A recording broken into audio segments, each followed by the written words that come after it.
मोदी सरकार अरावली को लेकर बचाने के लिए नहीं, बेचने के लिए लगी हुई है। आप रियल एस्टेट के लिए खोल दोगे, यहाँ खनन नहीं है। यहाँ दिल्ली के आसपास तो बिल्डर माफिया है, कंस्ट्रक्शन माफिया है। प्रदूषण और बढ़ेगा और खतरनाक होगा। अरावली पे सरकार पूरी तरह एक्सपोज हो गई है और जिस दिशा की तरफ वो बढ़ रहे हैं उससे स्पष्ट हो गया कि वो अरावली जो हमारी पर्वत श्रृंखला है उसके प्रति उनकी कोई जिम्मेदारी नहीं है। आने वाली पीढ़ियों के लिए हम लोग उसको अगर नष्ट कर देंगे तो जवाबदेही किसकी होगी। हम आपसे कहना चाहते हैं, हम किसी भी तरह से अरावली के साथ छेड़छाड़ नहीं होने देंगे। देश की बेटियां कैसे सुरक्षित रहेंगी? ऐसे रेप के आरोपियों को बरी कर दिया जाएगा। सारा कुछ सेटलमेंट करके कुलदीप सेंगर को हाई कोर्ट से जमानत दे दी गई। हम लोग सेब नहीं है जब तक का ये अंदर नहीं जाएगा, जब हम लोग सेब नहीं रहेंगे। हिंदू है ना, हिंदू है तो फिर ये कैसे कर रहे हो? बंद कर। तो हिंदुओं के इसको कैसे बेच रहे हो? इसको मुसलमान बेचते हैं। ये 19 बच्चे कर रहे हैं तो हमने जरूर 3 से 4 बच्चे जरूर सबने करनी चाहिए। बदल दो, ताज बदल दो, ताज बदल दो, ताज बदल दो। दोस्तों, आज बहुत गंभीर विषय पर हम लोग चर्चा करने जा रहे हैं। जी हाँ, टॉपिक हमारे समाज से जुड़ा हुआ है, हमारे सोसाइटी से जुड़ा हुआ है, हमारे देश से जुड़ा हुआ है। हमारा समाज, संकट, संवेदना और समरसता का संघर्ष। हम एक ऐसे समय में जी रहे हैं जहां प्रकृति, न्याय और सामाजिक सद्भाव तीनों ही हमारे अस्तित्व के सबसे मूल स्तंभ एक कठिन परीक्षा से गुजर रहे हैं। ये वो समय है जब केवल कुछ शक्तिशाली की लाभ लोलुपता नहीं, बल्कि हमारी चुप्पी का परिणाम भी हमारे समाज को एक ऐसे मोड़ पर ले आया है जहां संकट गहरा रहा है और असहिष्णुता का शोर तेज। जी हाँ, बात अरावली की। प्रकृति की पीड़ा, मानवता का संकट। अरावली इतिहास की प्राचीन पहाड़ियों में से एक, जो पीढ़ियों से हवा, जलवायु, भूमि और जीवन को संतुलित करती आई है। ये अकेली पहाड़ी श्रृंखला नहीं, ये जीवन का एक सहवहनी है, तंत्र है जो उत्तर पश्चिमी भारत में वर्षा को संतुलित करती है, जल स्तर को बनाए रखती है और रेगिस्तान के फैलाव को रोकती है। दोस्तों, लेकिन आज उसके अस्तित्व पर प्रतिकूल दबाव बन रहा है। अनियंत्रित खनन, भूमि का दोहन और अर्ध नियंत्रित विकास उसकी मिट्टी से जीवन की ताज़ी सांस को छीन रहे हैं। और मैं साफ कर देना चाहता हूँ, मोदी सरकार अरावली को लेकर बचाने के लिए नहीं, बेचने के लिए लगी हुई है। उनका मकसद है अरावली को बेचना। अरावली की ज़रूरत है, वक्त की मांग है अरावली को बचाना और बेचने में ज़मीन आसमान का फ़र्क है। देखिए, खनन, बिल्डर, जो नई परिभाषा है अरावली को लेकर जो मोदी सरकार ने अपनाया है, इसका मायने ये होगा कि लाखों एकड़ दिल्ली के आसपास, आज प्रदूषण देखिए इतना खतरनाक स्तर पर पहुंच गया है। जब आप रियल एस्टेट के लिए खोल दोगे, यहाँ खनन नहीं है। यहाँ दिल्ली के आसपास तो बिल्डर माफिया है, कंस्ट्रक्शन माफिया है। प्रदूषण और बढ़ेगा और खतरनाक होगा। और राजस्थान में, हरियाणा में, गुजरात में, क्योंकि अरावली पर्वत श्रृंखला जो है दिल्ली, हरियाणा, राजस्थान और गुजरात 4 राज्यों में फैला हुआ है। उस करीब 34 ऐसे ज़िले हैं जहाँ अरावली प्रभावित करते हैं। अरावली रेंज जो कहा जाता है, करीब 34 या 35 ज़िले हैं जो अरावली में शामिल किए गए हैं। उनकी परिभाषा बदली जा रही है। इसका माने ये है कि और ज़्यादा खनन होगा उन इलाकों में। दिल्ली में खनन नहीं है, दिल्ली में बिल्डर, रियल एस्टेट पर और प्रोत्साहन मिलेगा। पर अलग अलग राज्यों में, खास तौर से राजस्थान में और अलवर में तो हमारे पर्यावरण मंत्री, सम्मानित मेरे अच्छे मित्र भूपेंद्र यादव जी खुद लगे हुए हैं सरिस्का की जो सीमाएं हैं उसको बदलने में। तो ये क्या कह रहे हैं? राजनीति हम नहीं कर रहे हैं। जो परिभाषा आपने अपनाया है ये गलत परिभाषा है। और अभी अरावली जो हमारी प्राकृतिक धरोहर है, भौगोलिक धरोहर है, ऐतिहासिक धरोहर है और ख़ास तौर से प्राकृतिक धरोहर है, उसको इतना खतरा है, इतना इरोजन हुआ है। और प्राथमिकता किसको देनी चाहिए? अरावली को और पुनर्जीवित करने के लिए, रिस्टोर करने के लिए, अरावली को संरक्षित रखने के लिए, इसके बजाय आप इसको बेचने में लगे हो। मिट्टी ढह रही है, जल स्तर गिर रहा है और वातावरण में प्रदूषण बढ़ रहा है, जिसका साफ असर दिल्ली एनसीआर के हवा और पानी पर साफ दिखाई देता है। ये केवल कुछ बुनियादी भूभाग का नुकसान नहीं है, ये हमारे पर्यावरण, हमारे स्वास्थ्य और आने वाली पीढ़ियों के साथ विश्वासघात है। अरावली पे सरकार पूरी तरह एक्सपोज हो गई है और जो जिस दिशा की तरफ वो बढ़ रहे हैं उससे स्पष्ट हो गया कि वो अरावली जो हमारी पर्वत श्रृंखला है उसके प्रति उनकी कोई जिम्मेदारी नहीं है। आने वाली पीढ़ियों के लिए हम लोग उसको अगर नष्ट कर देंगे तो जवाबदेही किसकी होगी। आज चारों राज्यों में, गुजरात हो, राजस्थान हो, हरियाणा, दिल्ली, हर जगह भाजपा की सरकार है, केंद्र में भाजपा की सरकार है। और अगर सरकार कोर्ट में जाके उन बातों पर एग्री कर रही है जो जिसका परिणाम अरावली के संपूर्ण खत्म होने की तरफ बढ़ता है, उसका हम विरोध करते हैं। हम लोग 26 तारीख को जयपुर के अंदर हम लोग मार्च निकालेंगे। हमारे छात्र संघ के जो साथी हैं वो यात्रा निकाल रहे हैं और नई पीढ़ी के लिए हम लोगों को एक बेहतर पर्यावरण देना है। जो रेगिस्तान का फैलाव बढ़ सकता है, मानसून डिस्टर्ब हो सकता है, पर्यावरण में बहुत संशोधन अपने आप हो जाएगा और ये नकारात्मक होगा। वैसे ही पूरा क्लाइमेट चेंज दुनिया भर में एक बड़ी प्रॉब्लम बना हुआ है। एनसीआर में प्रदूषण हो, इरिगेशन हो, क्रॉप पैटर्न्स हो, वहाँ के जो वाइल्ड लाइफ है वो सब नष्ट हो जाएगी। और आज भी 10,000 से ज़्यादा एंटिटीज वहाँ पर इलीगल माइनिंग कर रही हैं। उसको रोकने का काम जिम्मेदारी किसकी है? राजस्थान के अंदर, पूरे देश के अंदर। तो इलीगल माइनिंग को बढ़ावा देना, अरावली इसको कोई कारण बताकर उसको नष्ट होने देना और उनकी नाक के नीचे हो रहा है। मुझे लगता है ये बात करते हैं डबल इंजन की। यहाँ चार इंजन है, चार इंजन सरकार है राजस्थान के। अगर अरावली जल्द ही संरक्षित नहीं हुई तो हमारी नदियाँ, हमारी बारिश और हमारा जीवन आधार की प्रणालियाँ अस्थिर हो सकती हैं और ये संकट हर इंसान तक पहुँचेगा। इसका नुकसान सरल है, समझिए। प्रदूषित जल, घटती कृषि उपज, तेज मानसूनी बदलाव, स्वास्थ्य के प्रतिकूल प्रभाव। आज आप सिर्फ सेव अरावली डीपी बदलने से काम नहीं चलता है। काम चलता है दृढ़ इच्छा शक्ति से, काम चलता है काम करने से। इस तरह से मत बरगलाइए। हमारे राजस्थान के भाई बहनों को हम आपसे कहना चाहते हैं, हम किसी भी तरह से अरावली के साथ छेड़छाड़ नहीं होने देंगे। परंतु कुछ फायदा खोश लोग, वो जो भूमि को बेहतरीन रेत खनिजों और नकदी उन्मुख गतिविधियों के लिए खोदते हैं और वही लाभ प्राप्त करते हैं। ये आर्थिक गतिविधि न केवल पर्यावरण को मार रही है बल्कि हमारे जीवन को भी खतरे में डाल रही है। जी हाँ, ये अरावली की बात है। आइए अब न्याय की बात कर लें। शक्तिशाली और कमज़ोर के बीच की लड़ाई उस समय की बात करते हैं जब न्याय का तराजू बराबरी से नहीं तौला जा रहा है। उन्नाव का दर्द एक ऐसी कहानी जो न केवल एक पीड़िता की त्रासदी है बल्कि हमारे न्याय व्यवस्था की अनबुनी कमज़ोरी का प्रतिनिधित्व करती है। हाल ही में दिल्ली उच्च न्यायालय ने पूर्व विधायक कुलदीप सिंह सेंगर को उन्नाव बलात्कार मामले में अपनी सजा निलंबित करते हुए जमानत दी, जबकि उनका आपराधिक मुकदमा अपील के लिए लंबित है। ये वो मामला है जिसमें एक नाबालिग लड़की का अपहरण और बलात्कार हुआ। उसके बाद उसके परिवार ने न्याय के लिए महीनों संघर्ष किया। ये वो पीड़िता है जिसने न्याय की गुहार लगाई, जिसने अपने पिता की न्यायिक हिरासत में मृत्यु देखी और जिसने सबसे ज़्यादा हिम्मत दिखाई। देश की बेटियां कैसे सुरक्षित रहेंगी, ऐसे रेप के आरोपियों को बरी कर दिया जाएगा।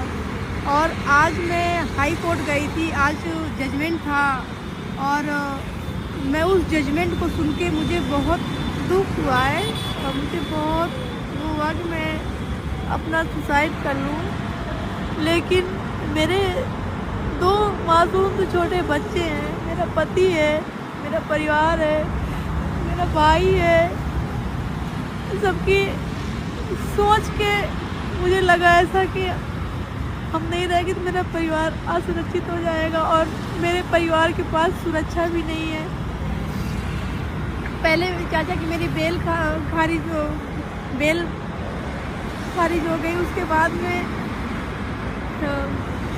मेरे परिवार की, मेरे पैरोकारों की, मेरे जमंतियों की सुरक्षा हटवाई जाती है कोर्ट से। उसके बाद में सारा बहस हो गया। बहस होने के बाद उसके 3 महीने बाद जजमेंट आ रहा है। बहस होने के बाद 2-3 दिन बाद जजमेंट होता तो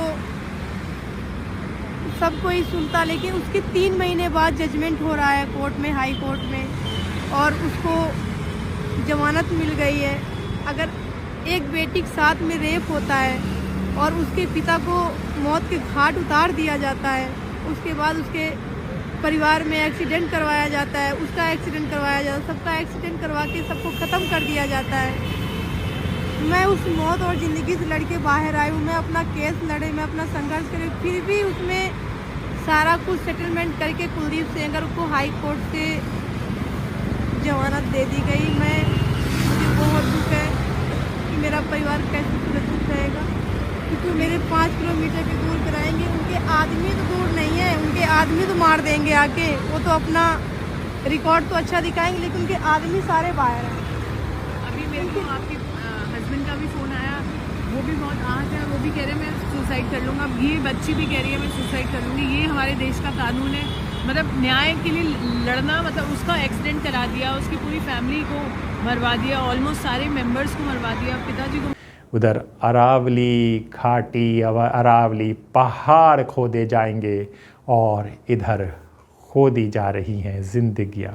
लेकिन आज तब भी जब अदालतें कठोर सज़ा सुनाती हैं, उसी व्यवस्था की एक शर्त यह रहा जिससे वो व्यक्ति फिर से बाहर है। न्याय में प्रक्रिया के बीच में एक विवादास्पद स्थिति में रहा है। इस फैसले ने देश के दिल में सवाल खड़े किए हैं। क्या अपराधी की शक्ति और संसाधन उसे न्याय से बचा सकते हैं? क्या न्याय धीमा या पक्षपातपूर्ण हो रहा है? क्या पीड़ितों को पूरा समर्थन मिल रहा है?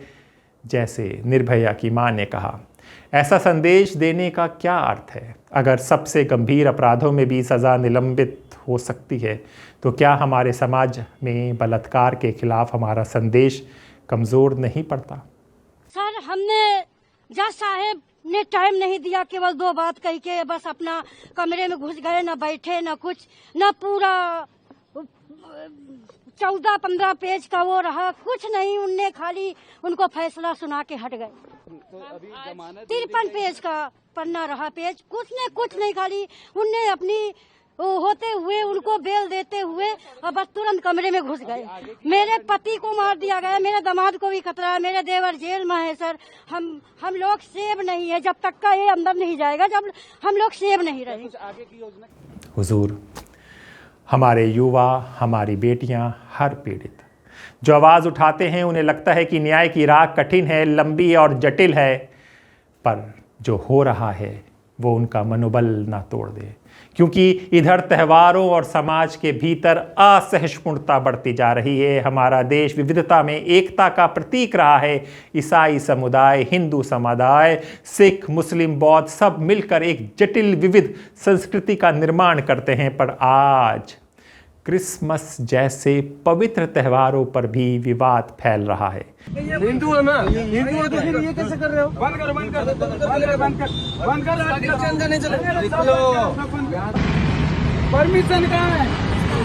तो किसी को पूछ के बैठा इधर, कहीं से भी आके बैठ जाओगे? अरे ये नहीं बैठ सकते आप। ये जगन्नाथ जैसे जगन्नाथ चलेगा, ये सब नहीं चलेगा इधर।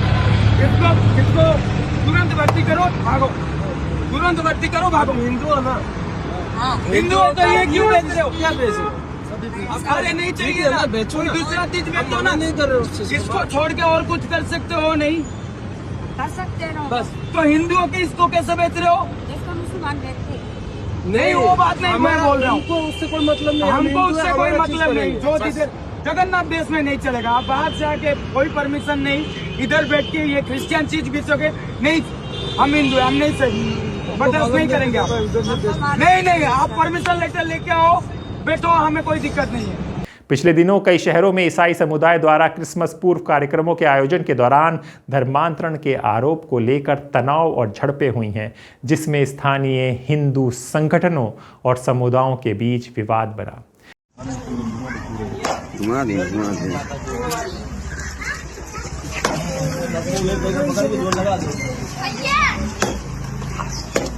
मजा आएगी।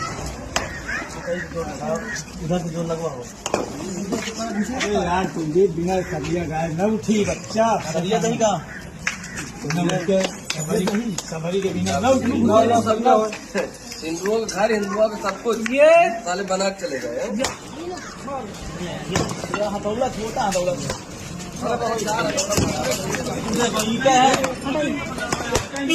ताजा है बड़ा आम देवा इनके हमारो हथौड़ा चला।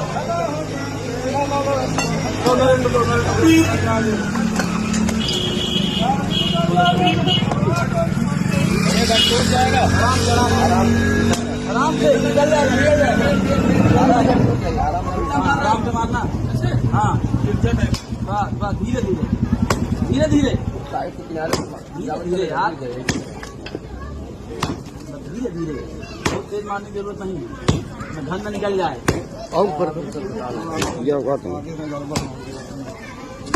इधर खड़े हो, इधर खड़े हो, इधर खड़े हो, इधर आओ।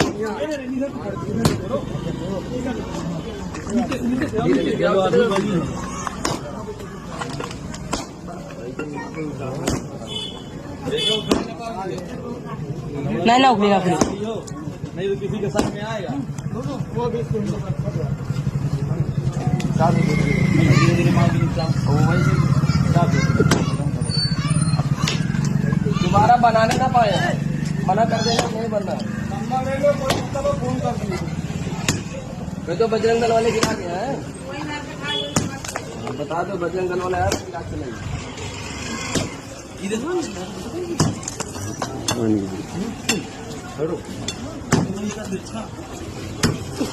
कुछ संस्थानों पर ये आरोप लगा कि धर्मांतरण हो रहा है, जबकि आयोजक कहते हैं कि वो केवल भोजन और सामूहिक आयोजन कर रहे थे। पुलिस को हस्तक्षेप करना पड़ा और तनाव फैल गया। ये संवैधानिक अधिकारों, धार्मिक स्वतंत्रता और सामाजिक सुरक्षा के बीच असहिष्णुता का एक स्पष्ट उदाहरण है। अरे क्या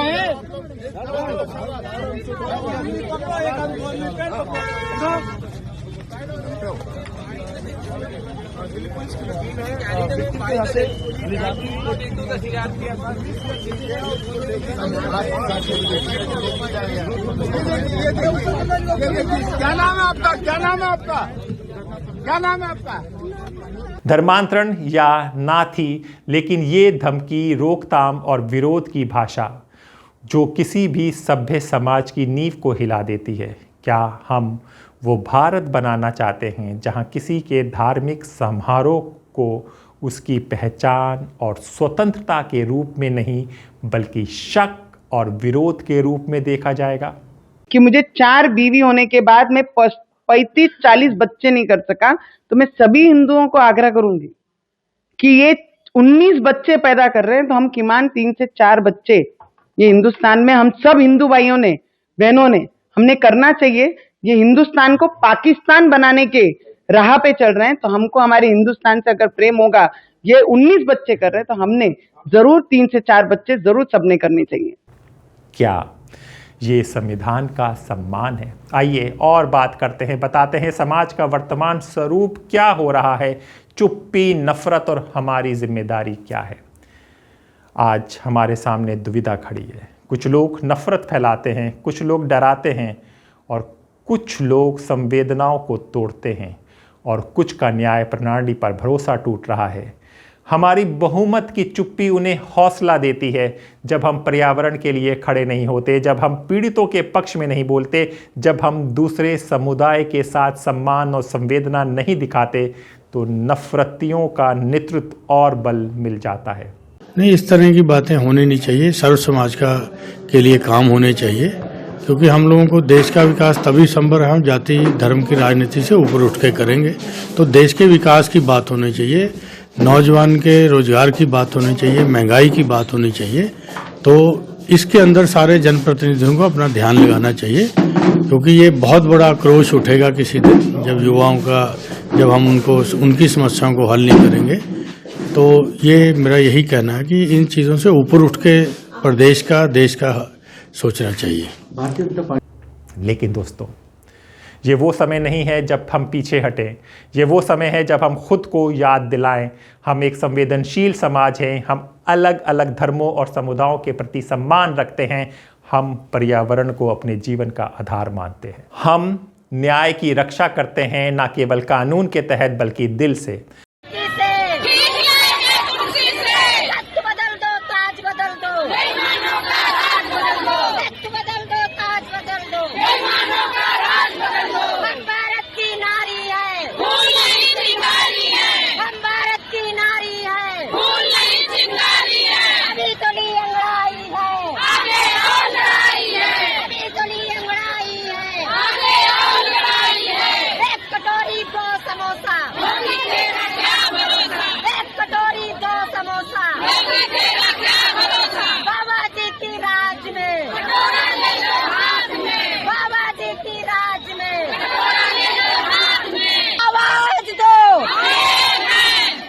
आपका नाम? आशा कुशवाहा। किस चीज को लेकर के आप लोग प्रदर्शन कर रहे हैं? क्या मांगे आप लोगों की सरकार से? इसलिए तो प्रदर्शन कर रहे हैं क्योंकि हमको 2000 रुपया मिलता है और कुछ नहीं मिलता है। हमको राज्य कर्मचारी घोषित किया जाए, नूतन वेतन हम लोगों को किया जाए, और ये जो ड्यूटी का समय है मेरा 24 घंटा, इसका समय फिक्स किया जाए। 10 लाख रुपया हमको स्वास्थ्य बीमा दिया जाए और 50 लाख रुपया हमको दुर्घटना बीमा दिया जाए। जो बहन हमारी खत्म हो जाती है, उन बच्चों को पढ़ाई लिखाई के लिए हम लोगों को कुछ नहीं मिलता है। अगर सरकार हमारी नहीं सुनती है तो हम भूख हड़ताल पे चले जाएंगे और हम काम नहीं करेंगे और काम का बहिष्कार करेंगे, क्योंकि ये जो हमको टुकड़ों में मिलता है वाउचर में 150 रुपया, ये हमारा सरकार बंद कर दे। हमारा संविधान, हमारी संस्कृति, हमारी मानवता हमें यही संदेश देती है, सब धर्म समभाव, सब मनुष्यों में समान अधिकार। ये समय अरावली के लिए आवाज़ उठाने का, न्याय के लिए संघर्ष करने का, पीड़ितों के साथ खड़े होने का, हर समुदाय के त्योहारों को सम्मान देने का, और सबसे बड़ी बात मानवता के मूल्यों को पुनः स्थापित करने का। हमारा हिंदुस्तान विविध है और उसकी ताकत है अगर हम एक दूसरे का सम्मान बनाए रखें, न्याय की आवाज़ उठाएं और प्रकृति को बचाएं, तो यही वो राह है जहां हम एक सुरक्षित, शांतिपूर्ण और प्रगतिशील समाज का निर्माण कर सकते हैं। सर्वधर्म सद्भाव केवल शब्द नहीं, हमारी जिंदगी की प्रतिबद्धता हो। नमस्कार।